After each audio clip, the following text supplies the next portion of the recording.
we're really a brutal race where we have kings, lords, monarchies. It becomes very apparent that this is a template that is really very old. I mean, I think it even may precede mankind as a living species. And it's very clear there is someone who is pulling all the switches. And even our president here today, you know, it's interesting. He said that if he didn't stop talking, that he would be in trouble. Well, in trouble with whom? You know, you're the freaking president. Who's above you? Well, I think he let it slip. It's like, yeah, there is somebody above me. And when you look at particularly the European aristocracy, it's very evident that there are defined bloodlines. And these go back a long time ago. But even if you check them out, it's they're answering to yet a higher bloodline. Sumerian culture bloodlines were established very quickly. If you look at their pantheon of beliefs, Enki, Enlil, Inanna, Ea, Ah, were all families. If you take the Sumerian story, that it was Enki and his mother, Inanna, that were the ones that created us, that the bloodline was divided because Enki's brother, Enlil, was not for us at all. And so we see this replicated all the way today. And it tells me, I think that there may be foundation that this may well exist all the way into the ethereal realm, what we call the spirit realm. I think that there's bloodlines that exist beyond this realm. With the Enki Enlil story, there are no good guys in that story. There are none. I contend this. I've read the Quran, studied the Bible for nearly 4 decades. None of those books are what I call real positive for us. All of them have an agenda. And we're the schmucks. I'm tired of being a schmuck. Caught in the middle of this. Yeah, it's like the rat said, forget the cheese, just get me the hell out of the trap. The ones that are pulling the strings, some say they are Nephilim bloodlines. Some say the Anunnaki made it with human women and they created a hybrid race, that was actually not really allowed, that lead to a war. And where are you coming from? It's interesting, again, the synchronicity, because this week I was teaching on my channel. We were looking at the Brahmins, the Hindu flying machines, and that the Hindus teach their record, which actually predates the Sumerians, that there was a race of beings here that were far greater than Homo sapiens, that these beings were blue in color. They had advanced technology, nuclear, that they used. And we see this in the stories of Sodom and Gomorrah. I mean, that's just a description of a nuclear attack. So what is going on here? Because to answer your question, if you look at this, there's something missing. And we're missing a huge gap of this. I contend in my studies that there are just a few, and they may not even be human, because here's my point. Where did these beings go? Did they leave the earth? My contention is I think they're still here. Yeah, I think they have been enmeshed in the denser realms of earth and joined the demonic realm. They did not leave, no. We're indoctrinated in this master-slave relationship, even into death.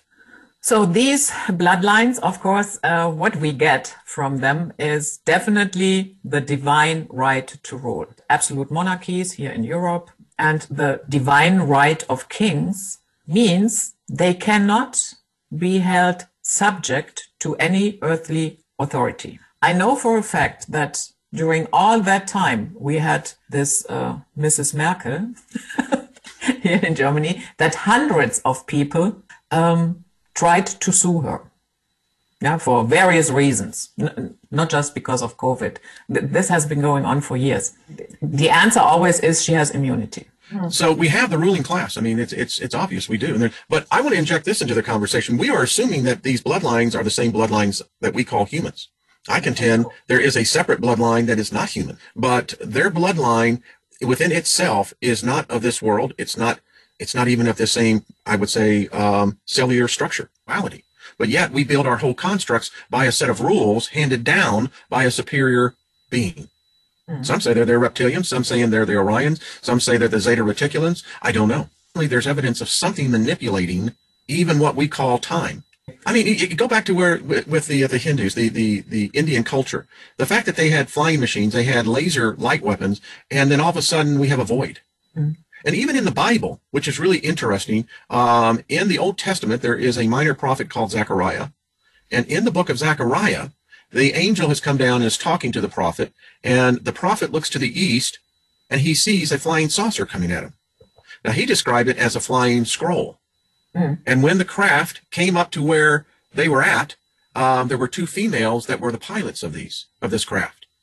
And Zechariah asked the angel, he says, what is this? And he said, they come from the land of Sumer. I mean, you pick up these little clues and you're going, okay, all right, so now, wait a minute. So are we talking about the Anunnaki now? Is this what the supposed angel that was telling the prophet that this is where this technology came from? I don't know. And then you have the whole Ezekiel's will. That is a flying saucer. That is a spacecraft. These are bloodlines to me. These are the ruling bloodlines that interface with us. Even if you enter, you feel the energy shift. Yes, ma'am. Yeah. Yeah. And that's the bloodlines I'm talking about. In the United States, our chamber where our Congress meets is actually designed as a temple. And I began to question, all right, so we build this temple. Who the hell are we?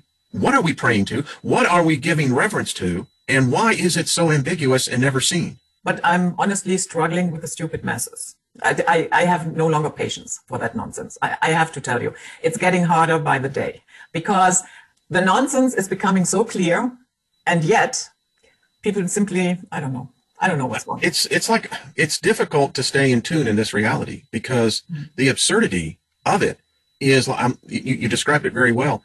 It doesn't make sense anymore.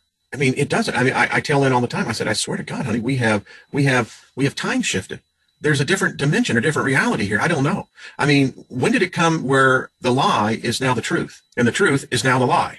And it seems like every time we get closer, again, on the study of the bloodlines, these are the cats that they've got the control. And I want to know who they are because it seems like our species, the Homo sapiens, we're the ones paying the price. Every time there's a war, it's not because I think so much of a political ideology. I think it's because these families are bickering between each other. And they said, well, we need to have a little action here. And what better way to do it than have a war? Because we're the ones that are going to lose. We're the ones who are going to spill our blood. And we are the ones who have to fight it for them. Thank you. Exactly. And that is the epitome of being subservient to either something greater than ourselves, or we have been deceived into thinking that there's something greater than ourselves. We seem to be manipulated very easily. Did I tell you what happened to me a couple of weeks ago? No. I was driving where I live. It's mostly affluent, and I'm just driving along, and then there was a car that came out. This was a Sunday morning, about 8:30 in the morning. It was very little traffic. There was this car that came up and began to drive very erratically. And when it pulled up beside me, the guy in the car pulled a gun. No. On me. And that was the wrong thing to do. But later I found out this very same individual was going all through the neighborhoods where I live, intimidating people, pulling this gun on them. That's the type of insanity I'm talking about, Judith. I mean, it makes no sense. I was in the grocery store and saw two women literally throwing punches. An item or what was? Yeah, I tell you, we were all kind of just sitting there with, going, what? I mean, because you don't see this supposedly in, more, areas that you would not think violence. But my point is something is happening to us. And I wonder, again, is there a master agenda that these ruling bloodlines are going off of? I mean, is there a schedule of things? Do they know things that we don't know that are going to impact us?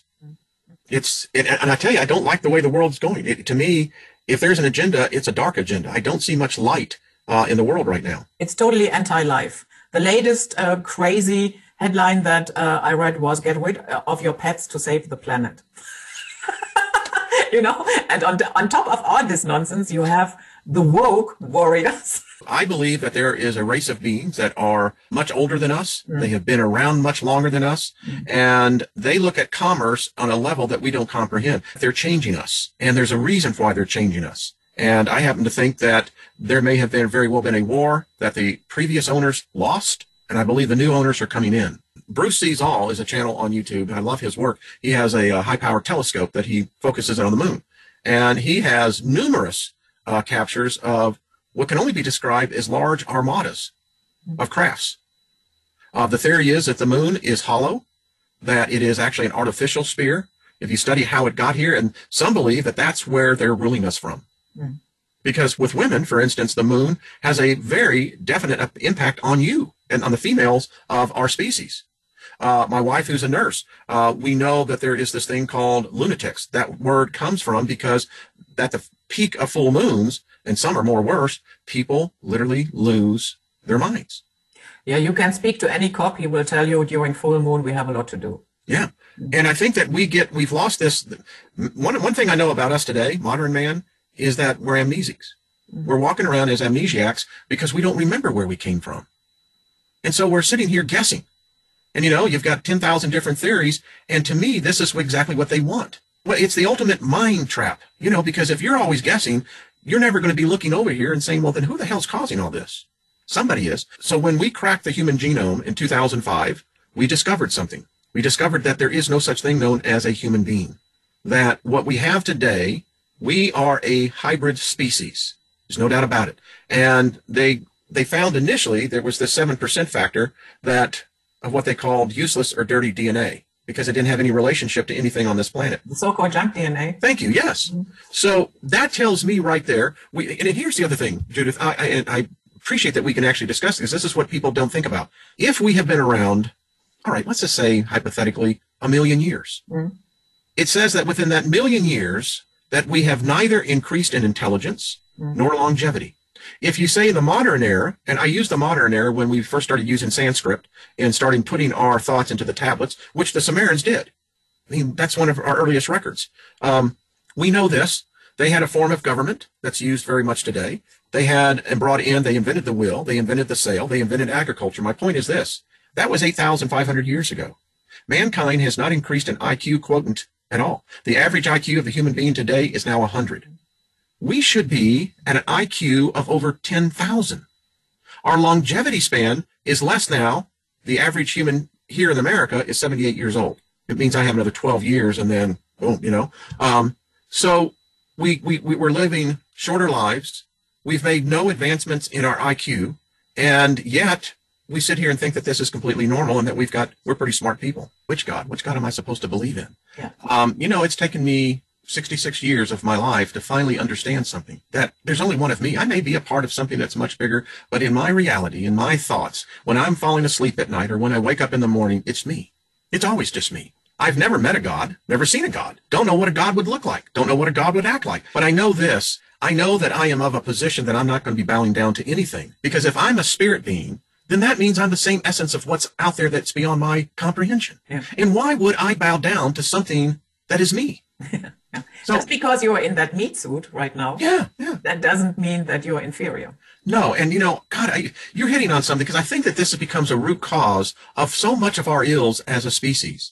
Because we are taught that we have to worship something, look up to something. And you know what that does? It gives us an inferiority complex amongst ourselves. And then we compete amongst ourselves. And then I'm better than you because I make so much money. Or I'm better than you because I come from this family. It gets into that nonsense when in essence, we're really just all the same.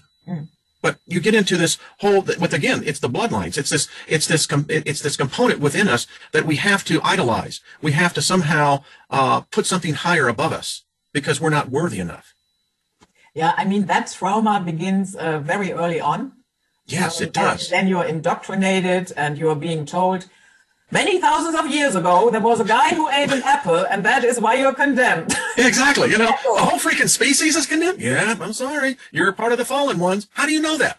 Well, and I'm just going, well, wait a minute.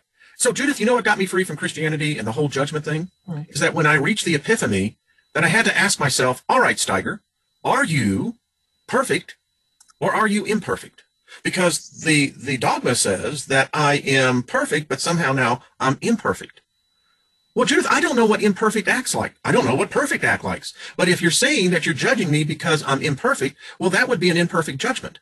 And if you're judging me because I'm perfect, but I don't act like perfect, well, then that's an imperfect judgment. Such a big subject, and people do not even realize it. No, they don't. Normal people walking around doing their thing, going to work, but actually they are in a trance. The next thing that enhances that is coffee. There is a reason why every 10 meters there is a coffee shop. Yeah. You see, I don't drink coffee. There isn't. Yeah, I don't either. There is a reason why Microsoft teamed up with Starbucks. Yeah. There is a reason that in every TV series, almost in every scene, there's somebody walking around with a coffee cup. Yeah. What does that do? It shuts down your frontal lobe as well. Your slavery becomes hip.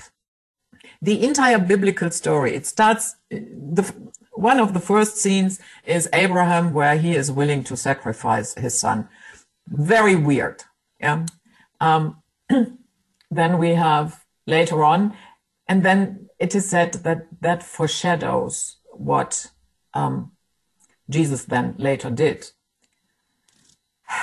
I cannot come to terms with that, that the highest intelligence in this universe couldn't come up with a better idea than a blood sacrifice. I think that is evil. It is dark. To me, that is satanic. I'm sorry. It's cannibalism. Yeah. That's what it is. It's the biggest regret I have is ever partaking in communion, because it's a blood cult. You know, when you're drinking the blood of my body, I know that, and it's a sick way to be. It's So today I read one webpage. And she distinguishes between Yahweh and Jehovah. To them, they are not. To her, they are not the same. Plus, she said that Yahweh is an entire collective that resides on Saturn. My whole contention is that if George Smith in 1949 from the the museum in London, when he began to break the code on the Sumerian tablets, there's no reference to any Yahweh. There's no reference to any Elohim. So I tell people that are in that mindset, you're playing games. These are make-believe. They don't exist. Because if they existed, then what you're saying is that they're actually Enki or Enyel. It can't be Yahweh, can't be Jehovah, can't be the Elohim. So who are the Elohim? It shows me that they're an invading species. Yeah. They're the ones that came in here with this goddamn blood sacrifice. I mean, Abraham meets this deity, and the first thing the deity does is that he slaughters an animal. I bet the animal kingdom feels real good about this. Yeah, and then and then Abram has to step in the bowels. That's in other words, he's walking in the intestines, into the stomach, and what have you. His feet are bloody, and this is where this God is going to meet him and make a covenant with him. Oh, really? And then it gets worse all the way through for the rest of the entire story, leading to this fake Jesus that never happened. But again, the symbology of it is a blood sacrifice. And now, in order to believe in him, you have to become a cannibal and begin to drink blood and eat flesh, whether it's metaphorically or allegorically. It doesn't matter. Yeah, exactly, because you accept it. Oh, and it's a damn virus that has infected humanity for far too long. And then you got the same damn thing with the Muslims. I mean, Allah is one of the most bloodiest deities that's out there. And you know, I get it's the problem with the Abrahamic religions, and it really is. And it's been the one that put us into the Dark Ages for 1,000 years. Yeah. And we're coming out of this dark age, and we're still confused, and we're still trying to figure it out. Do you think there is an underlying deep hidden desire of being saved by somebody? Oh, I think it's a cop-out. I think as a species, we're so afraid of ourselves. And until the day where man shreds off the gods and takes responsibility for himself, we're going to be in this mindset, wanting a savior to come and rescue us, and like that, make it all better. Yeah. And it's not going to happen. People live and die with that belief. There is no Christian God named. So how do you have a religion based on a God that doesn't exist, that's not named, and yet look at what it does? That's how messed up we are. And I have preachers who write me and say that, you know, I've destroyed their faith, because one preacher went back and started studying his Bible. He was a graduate from Bible college, and he said, here I am. He said, I'm 78 years old, still preaching. And he said, and then you challenge me to go find the name where my Bible names the Christian God. And he said, there is no name. Yeah, of course there is. It's all assumption. It is. Complete assumption, which means it's a complete fallacy. Yeah. Anyway. So Wayne, that was delightful. I thank you so much.